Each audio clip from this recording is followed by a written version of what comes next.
lo que significa también para América Latina. Contamos con la presencia del expresidente Rafael Correa, quien nos acompaña desde Bruselas. Gracias, presidente, por estar aquí con nosotros en Detrás de la Noticia. Gracias a ti, Eva, Russia Today. Un abrazo a la patria grande y al mundo entero. Presidente, por favor, explícanos un poco para nuestra audiencia la situación actual en Ecuador según su perspectiva. ¿Por qué hubo una ruptura entre usted y el presidente Moreno? ¿Moreno utilizó su apoyo para llegar a la presidencia de manera engañosa? ¿Qué está en juego en Ecuador ahora? Bueno, gracias por la pregunta, porque hay todo un blindaje mediático en Ecuador. Esto no se conoce mucho afuera, pues en Ecuador se ha roto el orden constitucional, ya no tenemos Estado de Derecho. Esto no se trata de una pelea entre compadres, entre líderes, como algunos han querido posicionar, empezando del propio gobierno, sino que se trata de una contrarrevolución que nació en nuestras propias entrañas, con engaños, con lobos disfrazados de cordero. Apenas llegaron al poder, mientras nos necesitaban. Tú ves todas las declaraciones, puedes revisarlas. Yo era el mejor hombre de la historia de la humanidad, el mejor presidente del mundo, la leyenda, etcétera. Ahora somos los pillos, los corruptos, los hambrientos de poder. Terrible. Pero no se trata solo de los insultos personales, se trata realmente de atentar contra las bases de la revolución. Por ejemplo, al criticar el manejo económico, que ha sido excelente, que ha disminuido pobreza, desigualdad, y tratar de legitimar el neoliberalismo.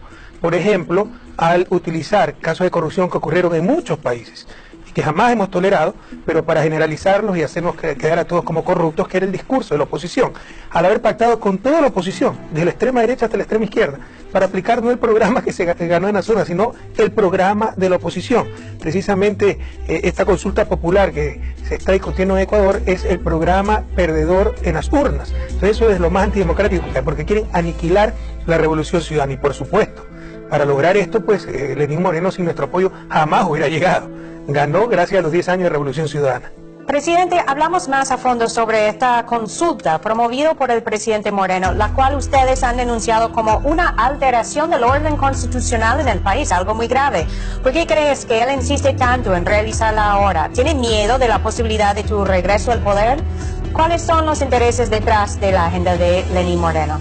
Bueno, obviamente el objetivo principal soy yo, aniquilarme políticamente, pero también humanamente, porque con esto nos van a perseguir, destruir nuestras familias, pero se trata de devolverle al país a los de siempre. Esta consulta nos va a llevar 20 años al pasado, cuando el país aceptaba cualquier cosa. Una vez nos hicieron votar por un presidente interino, en consulta popular, aprobar un presidente interino que no existe en la Constitución, era una dictadura, rompimiento constitucional, pero haciendo votar a la gente creían que una mentira se convertía en verdad. Creíamos que habíamos superado este país, pero nos vuelven al país de hace 20 años y nos van a condenar los próximos 20 años, porque son 7 preguntas de la consulta, pero 5 son hojarasca, que incluso se pueden hacer vía decreto. Son 2 las fundamentales. La pregunta 2, que revierte la reelección para impedir que yo me postule, eso es regresión de derechos. Eso solo se puede hacer en una asamblea constituyente, contraviene la Convención Interamericana de Derechos Humanos, pero es lo menos grave, yo soy lo menos importante.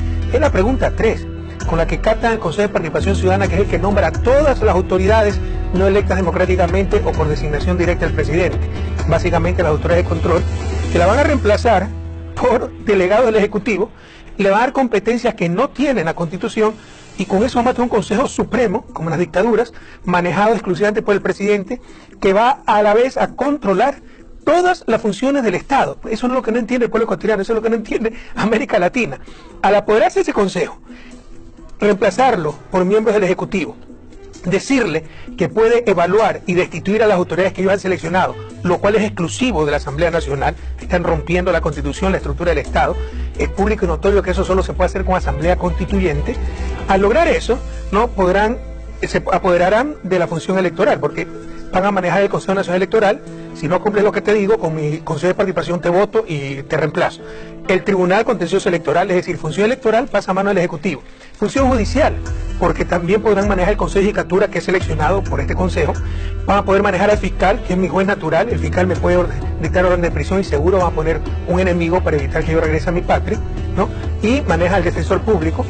Y se apoderan de la llamada función de control social y participación ciudadana con el propio Consejo de Participación, con las 6 superintendencias de compañías, de bancos, poder de mercado, comunicación, etcétera, con el contralor, el juez de cuentas, el procurador y el defensor público. Pero además también pueden manejar la Corte Constitucional, que es seleccionada por este Consejo, que no tiene ni siquiera control por parte de la Asamblea, porque somos un Estado constitucional de derecho y la Corte Constitucional lo máximo, no tiene control ni de la Asamblea, pues la va a controlar este Consejo manejado por Carondelet, y a su vez también le quita las funciones de fiscalizar a la propia Asamblea. En otras palabras, se apropia de todos los poderes del Estado, lo cual rompe cualquier noción de democracia y, sobre todo, la definición de democracia que incluye división de poderes que está establecida en la Carta Democrática de la Organización de Estados Americanos. Ahora, presidente, si me permites, durante los últimos años de tu gestión hablaste sobre el peligro de la restauración conservadora en América Latina.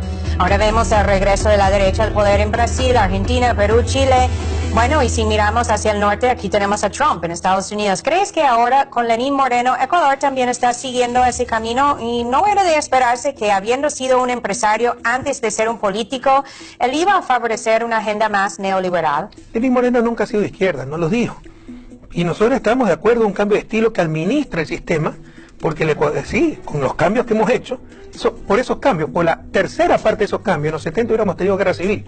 Lo hicimos en democracia, pero esas élites pues cada vez eran más furiosas, más violentas, y era necesario calmar un poco del país. Por eso era bienvenido un cambio de estilo como el de Lenín Moreno, pese a que sabíamos que era un tipo sin convicciones, sabíamos que era un tipo que no era de izquierda, pero tampoco creíamos que era un traidor. El problema es que en lugar de administrar todo lo que ya se avanzó, lo está destrozando, pero no se imagina, las universidades emblemáticas, el proyecto de cocinas de inducción, hasta la marca País, todo lo que huele a Correa, porque su objetivo es eliminar a Correa, eliminar Revolución Ciudadana y devolverle el Ecuador a los mismos de siempre, con los que siempre él estuvo. Él estaba más cercano a los grupos de oposición que a nosotros, y tiene todo el derecho de estarlo, pero ¿por qué no lo dijo? Porque estuvo como lobo disfrazado de cordero, esperando tener el poder y ahí sí darnos el zarpazo, la puñalada por la espalda. Entonces le está devolviendo el Ecuador a esos poderes de siempre, y él pertenece, siempre ha sido cercano a esos poderes, hasta el punto que usted escucha el discurso de Lenín Moreno y el discurso que ha mantenido 10 años la oposición. Es decir, todo es tan paradójico, parece que ellos han tenido la razón, que hay que pedirle disculpas. La razón hemos tenido nosotros, hemos sido un proceso legendario, ¿no? Él mismo lo ha dicho cuando nos necesitaba, en la Revolución Ciudadana de leyenda, que campeones en reducción de pobreza, en reducción de desigualdad, en energía limpia, en soberanía energética, en educación, en salud, en soberanía, en dignidad, integración latinoamericana. Pero ahora parece que es la oposición la que ha tenido la razón. Entonces, que nadie se engañe. Este no es un gobierno de Revolución Ciudadana, es un gobierno de la derecha, de los grupos de poder de siempre, y obviamente en ese sentido es parte de la restauración conservadora que yo denuncié hace un par de años. Presidente, tenemos que finalizar, pero un último comentario, por favor, sobre el tema de los medios de comunicación. Porque otro cambio grande en Ecuador en estos primeros meses ha sido el tema de los medios públicos. Durante tu gobierno hicieron grandes esfuerzos para construir potentes medios públicos que no estaban corrompidos por los intereses económicos, como suele suceder con medios privados. ¿Esto ahora ha cambiado con Lenín Moreno? ¿Sientes que Ecuador está regresando al pasado? Todo es tan paradójico, querida Eva. Lo que ellos denunciaban son lo que practican. En mi gobierno en verdad no existía eso. Decían que eran medios gobiernistas, porque informaban objetivamente. Ahora son medios gobiernistas, con censura descarada. Yo visité 10 días el país. Se pusieron de acuerdo para no publicar nada. Pese a que convocaba a las 10 de la mañana con lluvia miles de personas, no sacaban una sola foto. Han renunciado muchos editorialistas, presentadores de noticias, entrevistadores. No sacan absolutamente nada, presidente, porque los quieren condicionar, porque no les dan libertad de expresión, libertad de prensa, hay censura, hay presión. Ya no hay contraste. Antes eran los medios mercantiles, siempre enemigos de los procesos de cambio, porque pertenecen a la oligarquía, contra la objetividad de los medios públicos y la vocería de gobierno. Ahora el gobierno es cómplice de esos medios mercantiles y le ha entregado los medios públicos, pero literalmente, a los medios mercantiles, porque los directores de los medios públicos vienen de los medios mercantiles. La gente que siempre nos atacó, nos destrozó, son los que están manejando esos medios públicos, entre comillas, que ahora sí son medios gubernamentales, manipulan, hay censura, hay sesgos brutales, hay intromisión total en la política. Mire que no dicen nada de esta grave alteración del orden constitucional, pero es evidente, o sea, no es invento mío. Por favor, Eva, revise la Constitución de la República, artículo 104, lo leo, si me lo permite. El organismo electoral correspondiente convocará consulta popular por disposición de la presidenta o presidente de la República, de la máxima autoridad de los gobiernos autónomos descentralizados de la iniciativa ciudadana. Aquí nadie está negando la atribución del presidente de llamar a consulta popular. Yo lo hice 4 veces a nivel nacional. Pero ¿qué es lo que pasa? Lee el último inciso del artículo 104, Constitución.